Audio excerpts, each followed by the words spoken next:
Hello all. Today I would like to talk about the UAE VAT deregistration. So there are two types of VAT deregistration. One is voluntary deregistration, the other one is mandatory deregistration.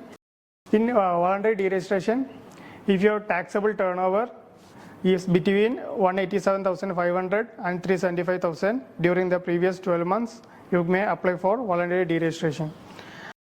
The second one is mandatory deregistration. If your turnover or taxable expenses during the previous 12 months, if it falls the threshold of 187,500, then you have to apply for mandatory deregistration within 20 business days from the date of falling below the threshold.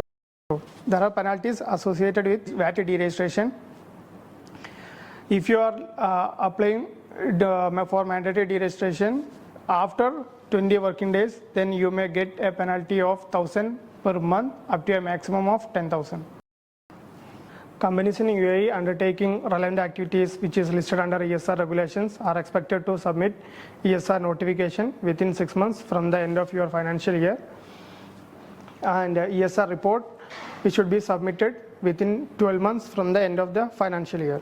If your company undertakes any relevant activity under ESR and earns any irrelevant income from the relevant activity, then you are required to submit ESR report within 12 months from the end of your financial year. If you are submitting ESR report late, then you will be getting a fine of AED 50,000. If your company undertakes any relevant activities which is listed under ESR, then you are required to submit ESR notification within 6 months from the end of your financial year. Failure to do so would attract a penalty of 20,000. If you would like to comply with ESR regulations, and if you are expecting to avoid the penalty associated with ESR notification and report, reach out to us. We will assist you in submitting your ESR notification report and comply with ESR regulations.